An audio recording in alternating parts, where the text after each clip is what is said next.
நமது Jack weather report YouTube channel நேயர்கள் அனைவருக்கும் மாலை வணக்கம். குறிப்பாக இன்று 22/6/2026 மாலை சரியாக 6 மணி அளவில் இந்த காணொளி மற்றும் ஆடியோ பதிவை பதிவு செய்கிறேன். அனைவரும் இந்த காணொளி மற்றும் ஆடியோ பதிவை பார்த்து கேட்டு பயன்பெற்றுக் கொள்ளுமாறு பணிவன்புடன் கேட்டுக்கொள்கிறேன். அதே போல நம்முடைய Jack weather report official YouTube சேனலுக்கு புது பார்வையாளராக வரீங்கன்னா மறக்காம நம்முடைய Jack weather report official YouTube சேனலை சப்ஸ்கிரைப் பண்ணிக்கோங்க. கூடவே ஆளுங்கிற பெல் பட்டனை எனேபிள் பண்ணிக்கோங்க. இப்போ நம்ம வானிலை சார்ந்த அமைப்புக்குள்ள போகலாம். குறிப்பாக நேற்றைய தினம் தூத்துக்குடி சுற்றுவட்டார புறநகர் பகுதிகளில் ஒரு சுழல் காற்று ஒன்று சரியாக 4:30 மணி நிமிடங்கள் வரைக்கும் என்ன சொல்ல நீடித்ததாக பேசும் பொருளாக என்ன சொல்ல பார்க்கப்படுது. இது எதனால் உருவாகிருக்கலாம் அப்படின்னு நம்ம ரிசர்ச் பண்ணி நம்ம பார்க்கும்போது இதற்கு தேவையான அடிப்படையான காரணிகளை பார்த்தா ஒரு சாதாரண இதுதான். தரைக்கு அருகில் இருக்கக்கூடிய வெப்பமான ஈரமான காற்று என்று நம்ம சொல்லலாம். இந்த தரைக்கு அருகில் வெப்பமான ஈரமான காற்று, மேலடுக்குகளில் குளிர்ந்த வறண்ட காற்று, அதுக்கப்புறம் வெவ்வேறு உயரங்களில் காற்றின் வேகமும் திசையும் மாறுபட்டு என்ன சொல்ல இந்த காற்றோட்டம் காணப்படுது. அதே போல் வலுவான மேல் நோக்கி எழுச்சி பெறும் காற்றோட்டம், இங்கிலீஷில் ஆங்கிலத்தில் நம்ம சொல்ல வேண்டும் என்றால் அப் டிராஃப்ட் என்று சொல்லலாம். அப் டிராஃப்ட்னா வலுவான மேல் நோக்கி செல்லக்கூடிய காற்றோட்டம் என்று பொருள். இந்த வலுவான மேல் நோக்கி செல்லக்கூடிய அந்த காற்றோட்டத்தோட எழுச்சி வந்து இந்த சூழல்ல, இந்த குறிப்பிட்ட சூழல்ல என்ன சொல்ல நீடிக்குது. அதே போல இந்த சூழல்ல உருவாகக்கூடிய சுழற்சி கீழ் நோக்கி நீண்டு தரையை தொடும்போது அதனை டொர்னோடோ என்று நம்ம அழைப்பார்கள். தூத்துக்குடியில் இத்தகைய நிகழ்வு ஏற்பட்டதா என்று நீங்கள் கேட்டீங்கன்னா நம்ம ஏற்பட்டது என்று நம்ம சொல்லலாம். இதற்கு முக்கியமான காரணிகள் நம்ம பார்த்துடலாம். அதிகப்படியான வெப்பநிலை, கடலோர ஈரப்பதம், நிலம், கடல் காற்று பரிமாற்றம், உள்ளூர் வெப்பச்சலனம், இடியுடன் கூடிய மேக வளர்ச்சி, இது எல்லாமே என்ன சொல்ல ஒன்றிணையும் போது நமக்கு ஒரு பெரிய டொர்னாடோ என்று சொல்லக்கூடிய வகையில் என்ன சொல்ல அந்த சுழல் காற்று உருவாகுவதற்கு சாத்தியக்கூறுகள் தூத்துக்குடி சுற்றுவட்டார புறநகர் பகுதிகளில் என்ன சொல்ல பார்க்கப்படுது. ஒரு மிகப்பெரிய அளவில் என்ன சொல்ல பேசும் பொருளா நேற்றைய தினம் பார்க்கப்பட்டது, பேசப்பட்டது. இந்த இந்த அடிப்படை காரணிகள் இருந்தாலே நம்ம டொர்னாடோ உருவாகுவதற்கு சாத்தியக்கூறுகள் தென்படுது. அதுதான் நேற்றைய தினம் நாம் பார்த்திருந்தோம். வானத்தில் என்ன சொல்ல அந்த இடிமலை மையங்களை என்ன சொல்ல ஏற்படுத்தி கொண்டு கீழ்மட்டம் வரைக்கும் என்ன சொல்ல சுழன்று கொண்டு என்ன சொல்ல சென்றது. குறிப்பாக அந்த முடிவை தானைந்தல் என்ற கிராம பகுதிகளில் தொடங்கி பின்னர் ஒரு 30 நிமிடத்திற்கும் மேல் என்ன சொல்ல சுமார் நீடித்தது. அந்த 30 நிமிடத்திற்கும் கரெக்டாக 4 மணி 30 நிமிடத்திற்கு இடைப்பட்ட நேரங்களில் அந்த குறிப்பிட்டு சொல்ல வேண்டும் என்றால் சுங்கச்சாவடி முதல் நம்முடைய தூத்துக்குடி விமான நிலையம் வரை உள்ள இந்த பகுதிகளில் மிக கடுமையான என்ன சொல்ல சேதத்தை இந்த டொர்னாடோ வந்து ஏற்படுத்தியிருக்கு. இந்த டொர்னாடோ இதற்கு முன்பு இந்தியாவில் உருவாகி இருக்கான்னு அப்படின்னு கேட்டிங்கன்னா உருவாகி இருக்கு சில குறிப்பிட்ட மாநிலங்களில். அது எப்படின்னா ரொம்ப ரொம்ப ரேருங்க இது உருவாகுவதற்கு. அதிகமாக சொல்ல வேண்டும் என்றால் நம்மளுடைய வடகிழக்கு இந்திய மாநிலங்கள் நம்ம எடுத்துக்கொள்ளலாம். மேற்கு வங்கம், ஒடிசா, அதுக்கப்புறம் நம்முடைய அஸ்ஸாம் போன்ற மாநிலங்களில் இது போன்ற அரிய நிகழ்வு, இந்த டொர்னாடோ என்று சொல்லக்கூடிய அரிய நிகழ்வு சுழல் காற்றுன்னு சொல்ல உருவாகி இருக்கிறத நம்மளால பார்க்க முடியுது. அதே போல கடந்த 2024ஆம் ஆண்டு மும்பையில் அரபிக்கடல் பகுதிகளில் ஒரு சுழல் காற்றுன்னு சொல்ல நீடித்ததை நம்மளால காண முடியுது, நம்மளால பார்க்க முடிந்தது. அது கூட என்ன சொல்ல ஒரு பெரிய பேசுமுறையில் என்ன சொல்ல பார்க்கப்பட்டது. அந்த கடந்த 2024ஆம் ஆண்டு மும்பை சுற்றுவட்டார பகுதிக்கு அருகாமையில் அரபிக்கடல் பகுதிகள் என்ன சொல்ல இந்த சுழல் காற்று உருவானதை நம்மளால பார்க்க முடிஞ்சிச்சு. இந்த சுழல் காற்று நமக்கு கடல் பகுதிகளில் மட்டும்தான் உருவாகுமா அல்லது நிலப்பகுதிகளில் உருவாகுமான்னு கேட்டிங்கன்னா ரெண்டுமே உருவாகும். கடல் பகுதிகளில் மட்டும்தான் இந்த சுழல் காற்று உருவாகுமான்னு கேட்டிங்கன்னா கடல் பகுதி மட்டும் இல்லை, நிலப்பகுதிகள்லையும் என்ன சொல்ல உயரும். நிலப்பகுதிகளில் உருவானதற்கு நம்ம கண் முன்னாடி நம்ம நேற்றே பார்த்துருந்தோம். அதுதான் எக்ஸாம்பிள். நான் என்ன சொல்ல சொன்ன இதுதான் அந்தந்த காரணிகள், அந்த அடிப்படை காரணிகள் இருந்தாலே நிலப்பகுதிகளுக்கு தேவையான என்ன சொல்ல அந்த கூம்பு வடிவத்தில் இப்போ உருவாயிருக்குல்ல நேற்று தினம் உருவான அந்த கூம்பு வடிவம் அந்த இதை பார்த்தீங்கன்னா அதெல்லாம் ஒரு டொர்னாடோ தான். அமெரிக்காவில் பொதுவாக டெக்சாஸ் மாகாணங்களில் வந்து அடிக்கடி என்ன சொல்ல நிகழக்கூடிய ஒரு அரிய வகை காரணின்னு நம்ம எடுத்துக்கலாம்.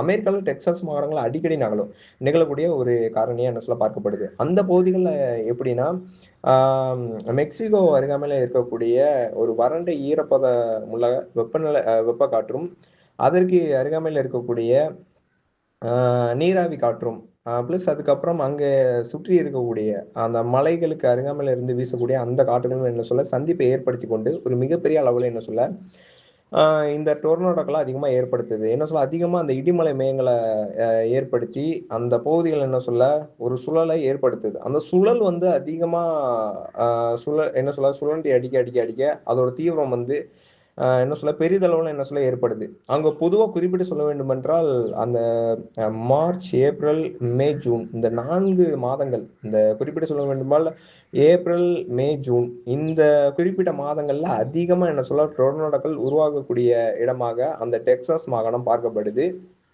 அவங்களுக்கு வெப்பச்சலன இடிமலை இப்படிதான் என்ன சொல்ல உருவாகும்.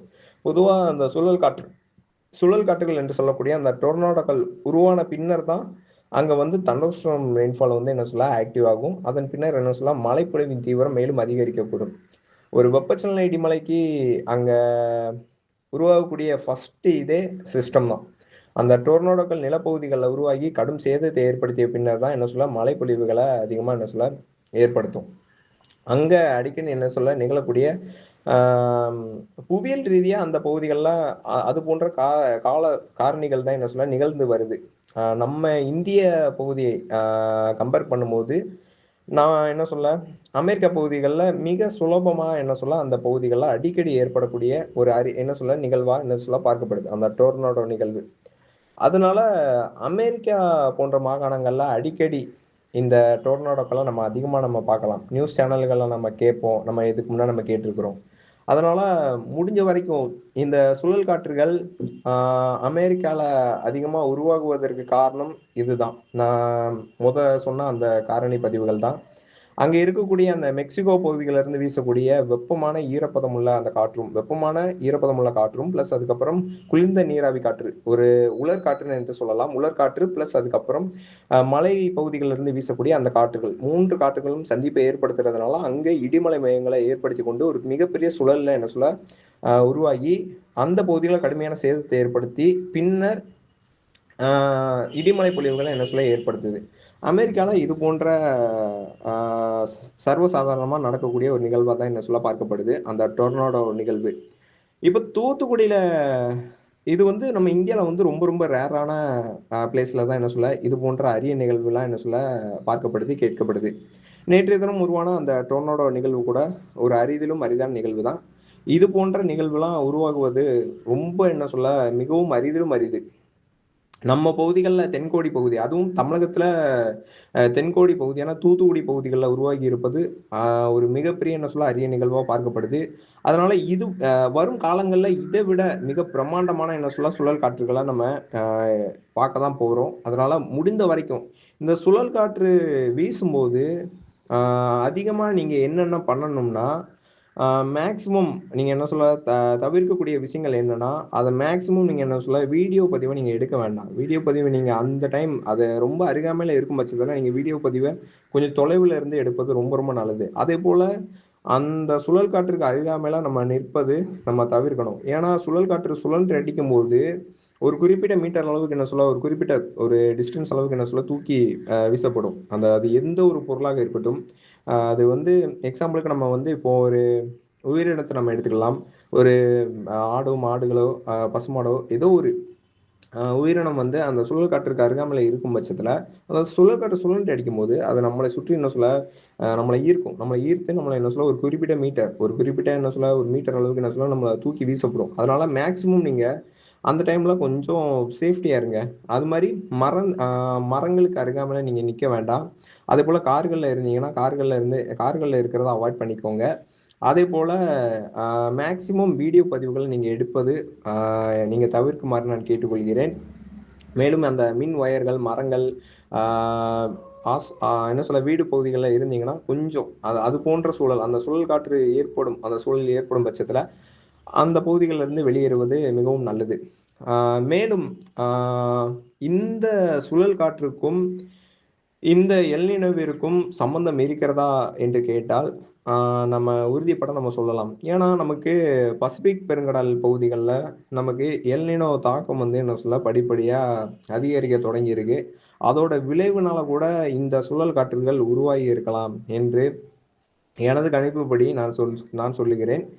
குறிப்பிட்டு நமக்கு வெப்பநிலை குறிப்பா என்ன சொல்ல அதோட தாக்கம் பசிபிக் பெருங்கடலோட தாக்கம் இந்திய பெருங்கடல் வரைக்கும் என்ன சொல்ல பரவி இருக்கு. அப்போ அதோட தாக்கத்தின் விளைவாக தான் இந்த டோர்னாடோ என்று சொல்லக்கூடிய இந்த சுழல் காற்றானது உருவாகி இருக்கு.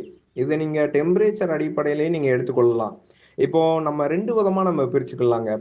எஸ்எஸ்டியை பொறுத்த வரைக்கும் இப்போ எஸ்எஸ்டி எல்என்டின்னு நம்ம எடுத்துக்கலாம். எஸ்எஸ்டினா சி சர்ஃபேஸ் டெம்பரேச்சர் நம்ம எடுத்துக்கலாம். லேண்ட் பகுதியிலையும் என்ன சொல்லலாம் நமக்கு அந்த எஸ்எஸ்டி ஆனது என்ன சொல்ல உள்ள இருக்குங்க. லேண்ட்லேயும் அந்த எஸ்எஸ்டி வந்து பார்க்கப்படுது. இப்போ லேண்ட் எஸ்எஸ்டி நீங்க குறிப்பிட்டு சொல்ல வேண்டும் என்றால் நமக்கு அதிகப்படியான மழை வெள்ளங்கள் இதற்கு முன்பு என்ன சொல்ல ஏற்பட்டிருக்கு.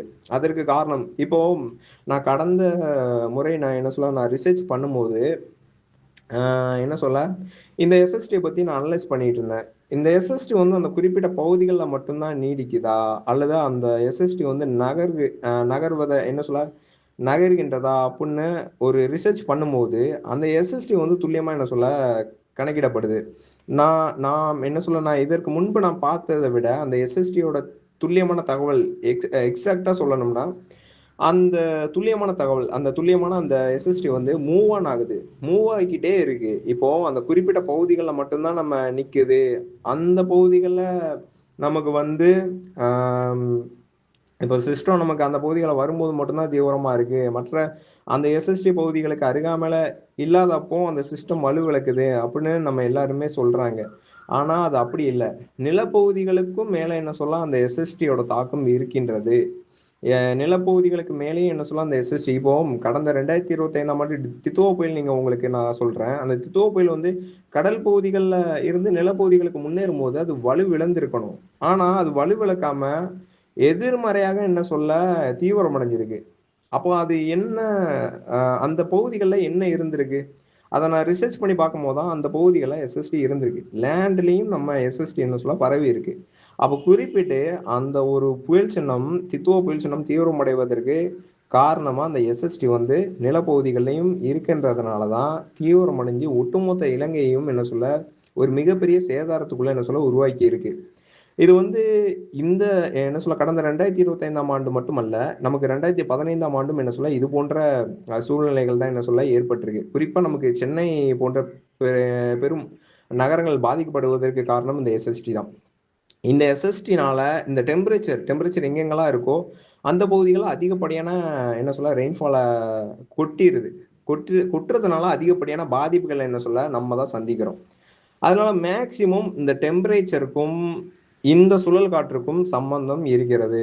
இதை நம்ம கண்டிப்பா நம்ம டெம்பரேச்சர் இந்த எல்னினோ இப்போ உருவாகி இருக்கக்கூடிய இந்த எல்னினோவிற்கும் சுழல் காற்றுக்கும் உறுதியாக நம்ம எடுத்துக்கொள்ளலாம். உறுதியான என்ன சொல்ல ஒரு ஒரு என்ன சொல்ல ஒரு நடைமுறையான என்ன சொல்ல ஒரு சாத்தியக்கூறுகளா நம்ம எடுத்துக்கொள்ளலாம்.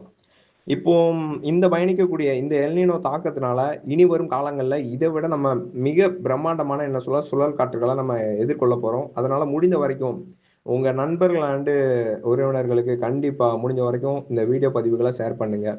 மேலும் இது போன்ற வீடியோ பதிவுகளை இன்னொரு முறை நம்ம கண்டிப்பா சந்திப்போம். உங்களிடமிருந்து விடை பெறுவது உங்கள் ஜாக் வெதர்மேன். நன்றி.